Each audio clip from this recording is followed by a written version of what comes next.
KBS 1라디오 성공예감 이대호입니다. 정희헌 님이 오늘 월요일인 줄 알았다가 금요일이라는. 그렇죠. 예. 월요일 같은 금요일 같은, 월요일은 아니구나. 네. 함께 해주신 세 분 또 감사드리고요. 2대12 권소영 기자, 한국경제신문 강영현 기자, 경제전파사 강예지 에디터 함께합니다. 안녕하세요. 안녕하세요. 오늘 휴가이신 분도 있다고 하는데. 네, 저 휴가입니다. 나와주셔서 연말에 감사합니다. 휴가 소진차. 남아있는 또 연차도 써야 되니까 고맙습니다. 왜 유턴 기업이라고 해서 해외 나간 기업들 공장 되돌아올 때 뭐 세제 혜택 주는 거 리쇼어링 정책이라고 됐는데 이번에는 주식시장판 리쇼어링 정책입니다. 이 어떤 식으로 된다는 겁니까? 누가 먼저 좀 설명 좀 부탁드릴까요? 네, 되게 강예은 기자? 재미있는 이름의 계좌가 등장을 했는데 RIA죠. RIA? 네, 리쇼어링 인베스트먼트 어카운트 해가지고 국내 시장 복귀를 하면 이제 복귀 계좌를 만들어주는 건데 이제 간단하게 설명을 드리면은 이제 12월 23일 기준으로 했을 때 보유하고 있었던 이제 해외 주식을 이제 향후에 매각을 하고 그 자금을 국내에 장기 투자를 하게 된다면은 이제 일정 한도 내에서 해외 주식의 양도세를 한시적으로 부과하지 않는다라는 건데요.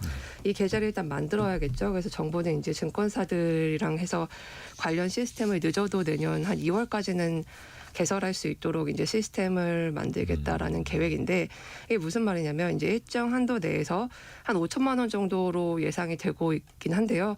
해외 주식을 매각한 대금을 1년 동안 이제 국내 주식에다가 투자를 하면은 그 한시적으로 비과세 혜택을 주겠다는 겁니다.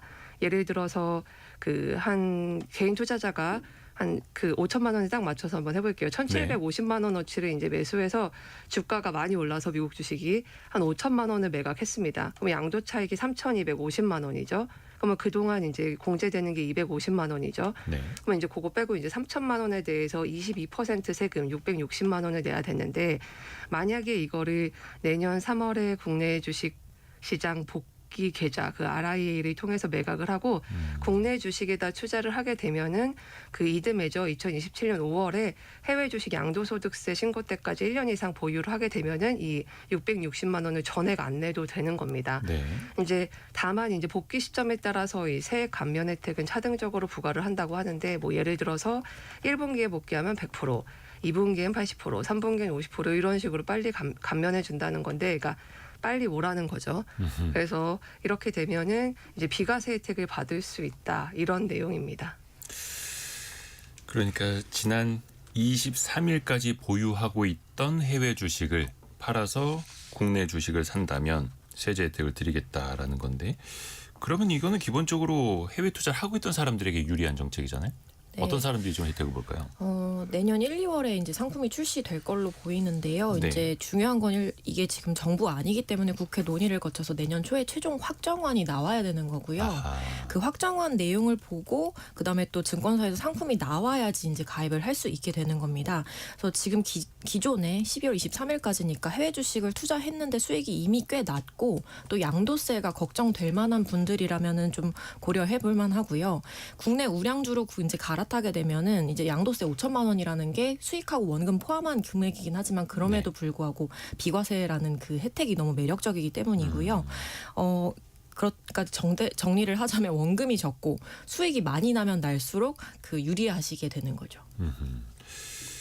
우선은 정부가 이 카드를 꺼내든 게 역시나 환율 때문 아니겠습니까? 그렇죠. 최근에. 지금 환율이 보니까 1,480원 넘었다가 요 대책 나오고 나서 1,440원대까지 떨어졌다가 지금 오늘 보니까 조금 다시 오르긴 하더라고요. 1,454원 정도. 네, 그렇죠. 근데 그동안에 이제 정부가 계속 이 환율 오르는 그 요인 중에 하나로 서학기밀을 주목을 했었잖아요. 네. 근데 과거에 이 전체 국내 투자자 중에서 그러니까 해외에 투자하는 투자자 중에서 개인 투자자의 비중이 10%가 안 됐는데 지금은 훨씬 많이 늘어났고 이걸로 인해서 달러 수요가 계속 일어나고 있다라고 보고 있었던 거니까 실제로 보면 3분기 말 기준으로 보면 개인 투자자의 해외 주식 보유 잔액이 1,611억 달러였거든요. 네. 근데 그 사이에 또 늘어서 이달 23일 기준으로 보면 1,754억 달러로 더 늘었어요. 네.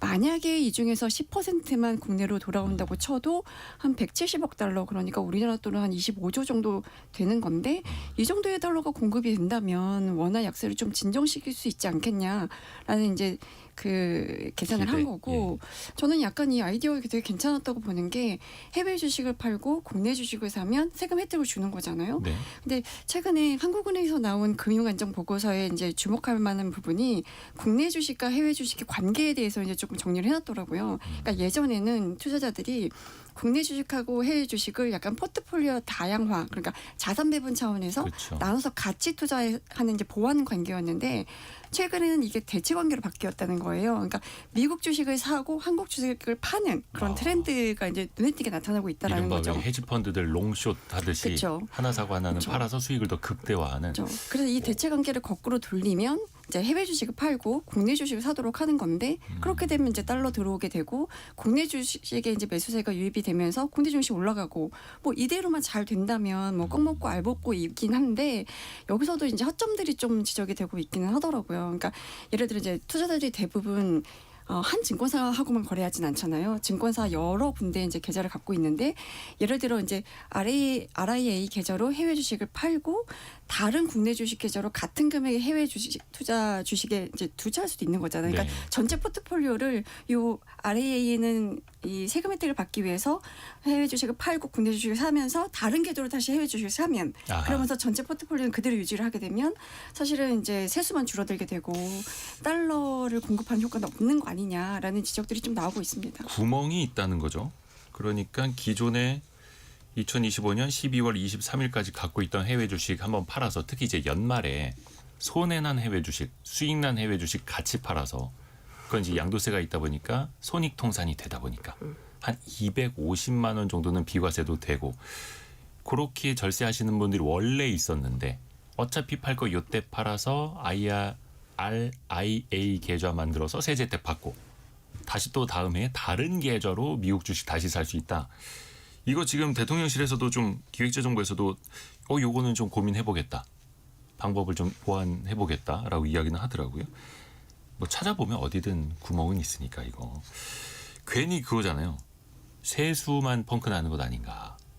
효과랑 어떻게 보면 이제 절세 혜택 드리는 거랑 무게를 좀 한번 재봐야 되는데 어떤 쪽에 기웁니까? 기자들 생각에는? 효과가 제대로 좀 있을까요? 왜 고개를 갸우뚱하세요? 라디오에 안 보일 텐데. 일단은 저는 이게 개인 투자자의 관점과 제도를 설계한 정부의 의도를 좀 나누어서 생각해 볼 필요가 있다라고 네. 생각을 해요. 국내 증시 부양이냐 뭐 환율 방어냐 이렇게 나눠볼 수도 있을 것 같고 이제 말씀하신 것처럼 인당 5천만 원씩 국내 주식을 사게 만들겠다. 해외 주식 팔고 들어오게 만들겠다라는 건데 사실 주식 사도록 유도하는 거랑 우리 기업이랑 경제의 어떤 기초 체력 자체를 이제 강화시키는 건 좀 다를 수 있다고 저는 보거든요. 네. 그 사실 최근에 이제 달러 강세가 조금씩 진정되는 국면에서도 원화 약세가 유독 좀 다른 나라 대비해서 두드러졌던 이제 배경들이 있는데 일단은 뭐 한국과 미국 간의 성장세 차이, 또 금리 격차 이런 거 있었고요. 또 블룸버그 이제 보도를 보면은 2017년 5월부터 8년 넘게 국내 주식 장기 수익률이 미국보다 낮다고 해요. 그럴 만큼 이제 조금 장기 수익률 자체가 낮다는 점에서 나오는 문제점, 그리고 반도체 수출 중심으로 우리나라 성장이 이루어지다 보니까 내수나 뭐 소비, 다른 여타 산업으로 번지지 못하는 이런 점들도 있고, 뭐 그거 외에도 청년 고용 악화라든가 뭐 저성장 뭐 여러 가지 문제들이 있잖아요. 그래서 결론은 원화 자산, 우리나라의 자산 자체의 매력이 떨어지는 것이 문제가 아닌가라는 생각이 좀 들고요. 그런 관점에서 이게 지금 한시적 대책으로 나온 게 약발이 언젠가는 떨어질 거고, 그게 떨어지기 전에 제대로 된 근본적인 어떤 그 처방이 나와야 된다, 이런 지적들이 나오는 이유도 그 때문이라고 생각합니다. 그러니까 이른바 서학개미 입장에서는 일단 저기 준다는 세제 혜택은 받아보자. 그러다가 잠깐 들어왔다 다시 나갈 수도 있겠고, 그러면 이제 근본적인 걸 바꿔나가야 할 텐데요. 임성택 님도 환율 안정을 위해서 서학개미에 대한 정책은 그리 실효가 크지 않을 것 같습니다. 근본적으로 국내 주식시장의 시스템을 개선하지 않는 한 힘들 것 같습니다. 이렇게 의견 주셨고, 정진권 님도 수익률 때문에 미장을 하는 것인데 세금 무서워서 국장으로 옮길 분이 얼마나 될지 궁금하네요. 이렇게. 그리고 4092님, 국내 주식과 장기 투자라는 단어가 같이 쓰일 수 있는 단어였나요? 이렇게 보내주셨고. 그래서 장기적인 토양도 좀 같이 바꿔나가야 하는 거잖아요. 물론 2025년에도 큰 변화는 많았습니다. 뭐 상법 개정이라든지 대주주 양도세 원상복구, 뭐 금투세는 그 전에 이제 폐지가 됐고, 배당소득 분리과세도 얼마 전에 처리가 됐고, 뭔가 토양은 조금씩 변하고 있지 않습니까?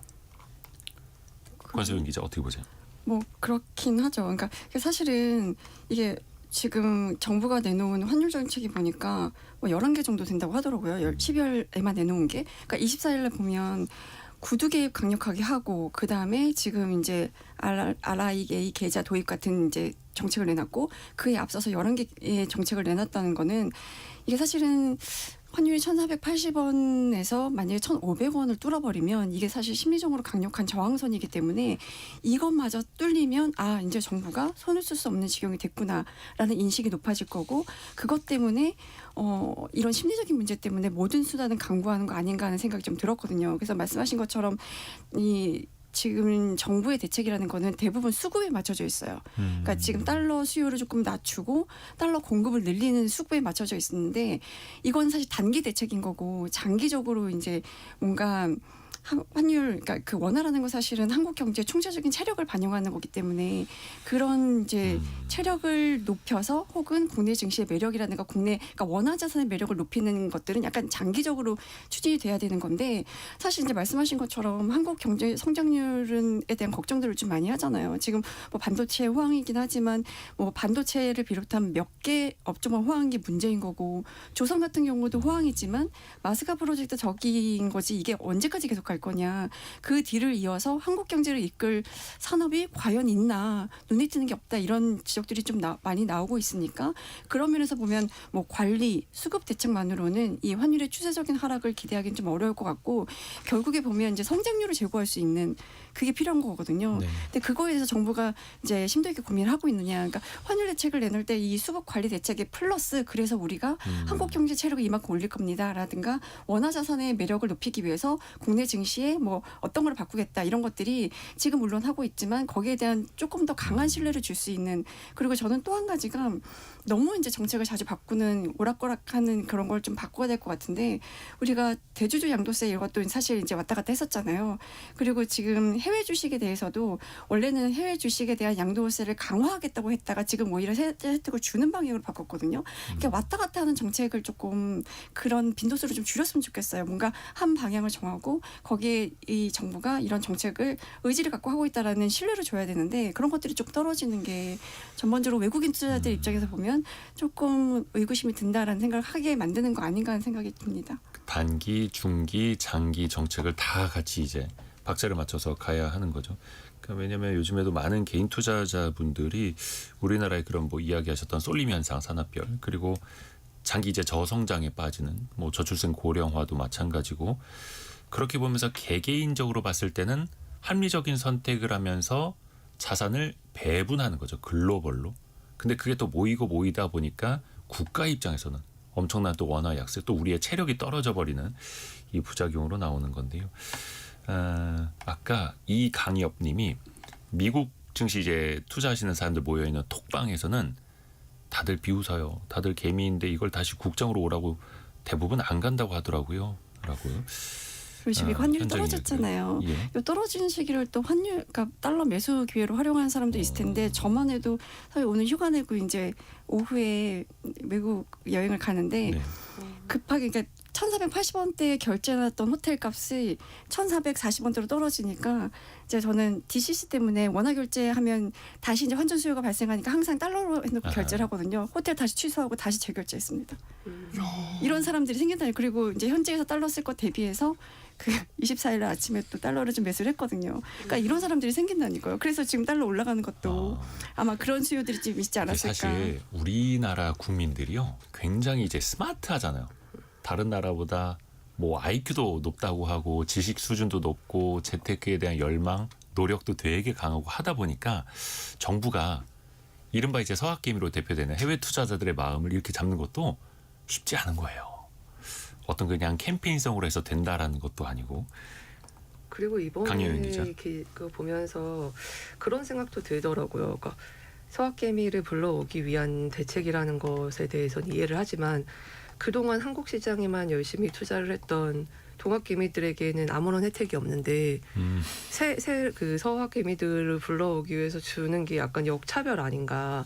이게 그러니까 정부라든지 이런 곳에서 그 국내 주식 시장을 바라보는 시선이 좀 잠긴 게 아닌가라는 생각도 들더라고요. 그러니까 약간 그 국내 주식 시장에 대해서 조금 더 좀 많이 투자를 할 수 있도록 하는 뭔가 대책이라든지 이런 혜택이 조금 더 나왔으면 좋겠다라는 생각이 들었습니다. 그래서 왜 구윤철 경제부총리도 그때 잠깐 이야기를 하긴 했습니다만 장기 투자자에게 어떤 혜택을 주는 방안. 근데 국내 주식은 사실상 뭐 대주주 빼고는 양도세가 없기 때문에 양도세 측면에서 뭔가 혜택을 줄 수 있는 것도 없고 받을 수 있는 것도 없고 어떤 게 있을까요? 최근에 그래서 뭐 배당소득 분리과세 결정이 됐습니다만 오히려 장기 투자자에게는 배당소득에 대한 어떤 분리과세 그 세율을 더 낮춰줘야 한다라든지 아니면 뭐 예전에 있었던 장마 펀드라고 하죠. 뭐 장기 주택 마련 펀드 같은 거 세제 혜택을 부활한다든지 여러 가지가 나오고 있는데 뭐 아이디어처럼 그런 얘기 나오더라고요. 장기 투자하는 투자자들한테는 의결권을 이제 더 주는 차등 의결권 정도. 차등 네, 의결권. 네, 이런 뭐 아이디어도 나오고 있긴 하더라고요.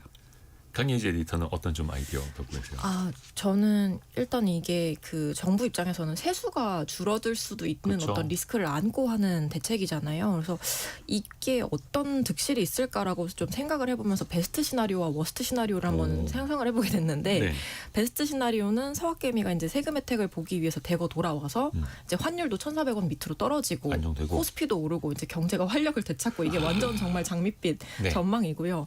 워스트는 세금 혜택을 줬지만 자금 유입이 지금 이제 그 청취자분들 문자 보내주시는 것처럼 미미할 거다. 네.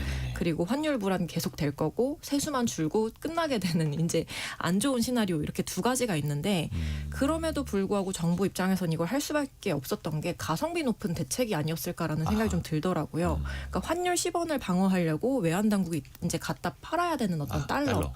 외환 보유액의 어떤 그 안정성을 포기하느니 차라리 양도세를 좀 수천억 원 포기를 하고 좀 재정 일부를 쓰더라도 민간에서 22조 원 끌어오는 게 낫지 않았을까라는 어떤 계산이 깔려 있지 않나. 그리고 어차피 개인 투자자들이 해외 주식을 안 팔게 되면 양도세 수입 자체가 빵원이기 때문에 뭐 잃을 게 딱히 없지 않았을까라는 어떤 뭐 그런 생각도 한번 해봤습니다. 그렇죠. 사실 최선의 정책이 없다면 차선이라도 선택을 해야 되고 차선이라도 없다면 차악이라도 선택을 해야 하는 게 어쩔 수 없이 또 우리가 경제 생활하면서도 정책도 그렇고 선택을 해야 하는 거고요. 이영일님 좋은 정책입니다. 이게 우리 아직 입에 안 붙었어요. IRA라고 미국의 그런 뭐 인플레이션 감축 법안이 입에 많이 붙었는데 RIA 입금 후에 해외 주식 한도 관리를 해서 양도세 비과세 관리하면 될 거라고 또 아이디어를 주셨고요. 그리고 신승호님 국내 주식의 경우에는 좀비 기업과 좋은 기업의 속가내기가 먼저일 것 같습니다. 라고 이야기를 해주셨고요. 4615 쓰시는 분은 미국처럼 퇴직연금의 일정액을 주식 투자 의무화가 될 수 있는 시스템을 준비해서 하는 게 장기적으로 어떨지 생각해 봅니다. 그래서 저희가 몇 주 전에는 그 기금형 퇴직연금 이것도 이야기를 좀 했었죠. 0721님 질문 있습니다. 지금이라도 미국 주식 사도 되나요? 그런 답을 저희가 드리기는 어렵고요. 각자 이제 판단이신데 다만 우리가 또 거시적으로 왜냐하면 이제 환율이라는 게 전 국민에게 또 영향을 미칠 수밖에 없는 거다 보니까 같이 또 국가적인 생각도 해봐야죠. 이 시각 현재 참고로 원달러 환율은 1,452.8원, 1,452원, 53원 여기를 또 오가고 있네요. 이 환율 이야기는 또 나중에 어떻게 변하는지에 따라서 계속 또 이야기를 해보겠고요. 경제상식 퀴즈 한 번 더 내드리고 저희가 두 번째 이슈로 넘어갑니다. 생활세